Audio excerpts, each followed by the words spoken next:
بناوێکانی ئاشتیە دەولەتە تورکیای نەهڕۆژان لەسەر خاکە ڕۆژاوای کوردستانê ئۆپەراسیۆن و ێریشên بەرفرە ئەنجامدان. میزان قووەت و دەنگێن ku li ser xaka Sûriyeyê niha hatin guhertin û di encamê da Emerîka û Tirkiye li ser çend xalan rêkeftin. Gelo ev rêkeftin tê çiwa tê? Ji alî xelkê de û piştî vê rêkeftinê destê kîjan alî bihêz û destê kîjan alî lawaz bû. Me ji xelkê Amedê pirsî.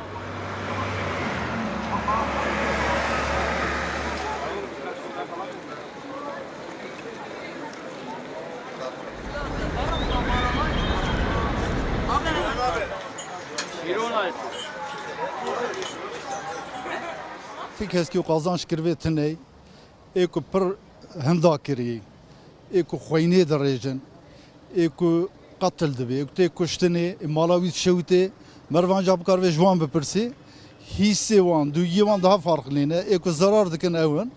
İnşallah Türkiye kazançlı derkevir. Temenniyam ev. Kurd ser neketin, Kurdên raben temirin. Başka yani Türkiye ve Amerika ve siyaset yapmış perdeye. Hani zanım. Kazançlıya ku derketiye Amerika'ya, Türkiye'ye, emninin. Çima ser hev perçe perçe her cari perçetke devê haştera heya viranekê were nîvê dijê zê dîsa bidin me tet peyda. Nîvê dijê dîsa peyda dîsa bidêkê. Çima devê Türkiye nekeve wederî, îşê Türkiye wederî çi ye? Dêjim Kurd bi serketin. Ew çiqa Tirk û Amerîka anlaşma xwe ew dikin, tim ew ciwanwerkirî ê Kurda xilas bikin, ew yanilmiş dibin, ew dinyayê de nikarin Kurda xilas bikin. Edê merd û teref jî vê qazançî derketibe.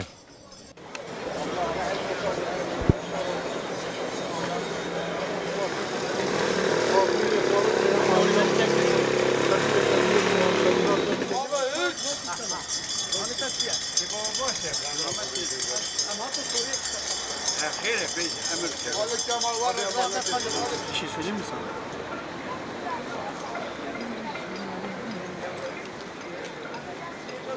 Gelececa Kurda divê ji nîvê zirarê bifetlî kar e. Divê dere da gavkî baş e divînim. Alevi sanki pır garantiye da Türkiye. Kurdi garantiye da. Fakir o devletler ki le da. Ki ve da devseri da. Pır tevliye bir vega. Ligori fikri min.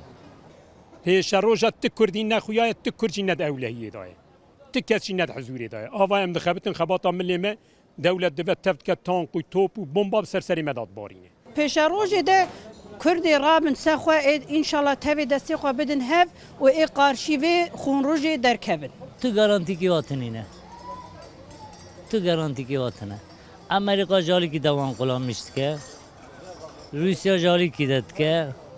Yani ew jî kullanmış dikin daha doğrusu.